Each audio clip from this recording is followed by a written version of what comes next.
Hello, Shoreline crew. Love you, miss you all.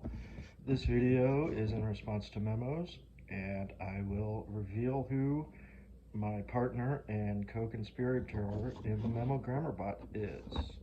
So, as Memo said, late one night a few weeks ago, we were talking, and somehow grammar and confusing grammar came up, and I mentioned to him that I was the grammar bot, which had been about 2 years. He said he did not believe me, and that if he had had about 1,000 guesses, he wouldn't have guessed me, and that he asked me what I knew about grammar, which I thought was really funny.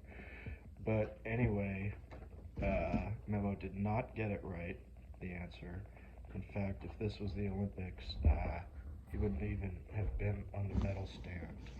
So Memo's first guess was Josh Diskin, and then he threw out a couple other names. I remember Sam Lemansky.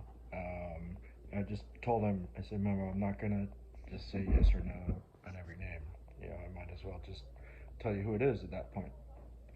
And in my head, I remembered that the idea really started at the Shoreline House, and I knew there were a lot of very strong candidates to be a co-conspirator in the Shoreline House.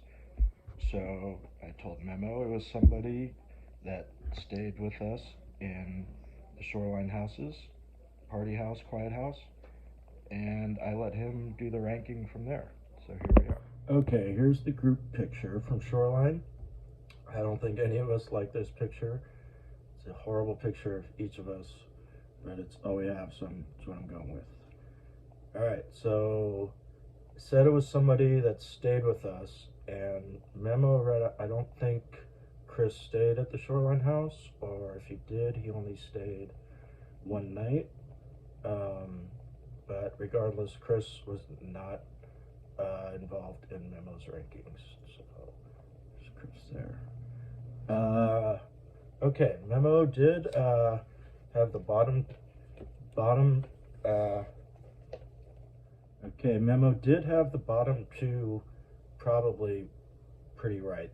Sam and Greg probably combined for 0% for the reasons Memo said already. So Sam and Greg are out. And then Skoy, I would have given a little more than 0%. Memo gave 0% to Skoy, because Skoy and I would have a great time doing something like this. But you also have to remember that Shoreline, the houses we had, that was the first time I had ever met Skoy. I didn't know anything about Skoy. I didn't even follow Skoy on Twitter. I didn't get any of your jokes you were making about fonts or anything. And for the first, night zero at Shoreline, and probably into the next day, probably the first 18 hours at Shoreline, whenever someone would show up, they'd say, where's Skoy? And Abby would say, oh, he's sleeping. He just got back from the gorge, he's sleeping. And whoever it was that had asked was like, oh my gosh, okay, well, let him sleep. He needs to sleep. So my first day and a half with Skoy was just him sleeping and everybody just being thrilled he was sleeping. So anyway, I love Skoy, but it's not Skoy. And then at the top of Memo's list, I think he really focused on the making fun of him aspect, which would be great for Brian, but I think in his rankings, Memo was really looking at this account was making fun of him. If you know me, that's not really my thing. This was made out of love, just to kind of pester Memo and give him some shit here or there, which is more my style. But so Memo's top two rankings, I think, were really focused on making fun of him, but it was not his number one pick, Brian, and it was not his number two pick, Dustin, either. And which leaves four really strong equal candidates. Could be any of these women. Would be a lot of fun doing this account with any of these women. As I said, Memo would not have been on the medal stand, so it's not his third pick. Diana. It's not Diana. And I will say, when I had this idea in my head for over a year before I made the account, through the pandemic, off and on, whenever I would see a Memo typo, it would just, the idea would pop in my head and I wouldn't do anything about it.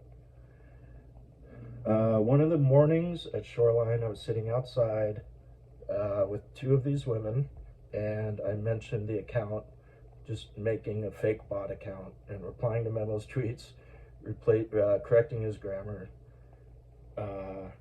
Both of the women I was with thought it was hilarious, urged me to do it. Lindsay laughed pretty hard and definitely urged me to do it. And then the other woman said she would run it with me and be my co-conspirator. So it's not Lindsay. Lindsay was there at the beginning, but she's not my partner in this, which leaves Jackie and Abby, and the person who was my co-conspirator in the Memo Grammar Bot for 2 years was Jackie. Anyway, it was a lot of fun. I love and miss you all. No more, if you're seeing fish in the next couple weeks, have fun. No more fish for me this year. Hope to see you all at either the Sphere or the Fest next year, or Winston's tonight.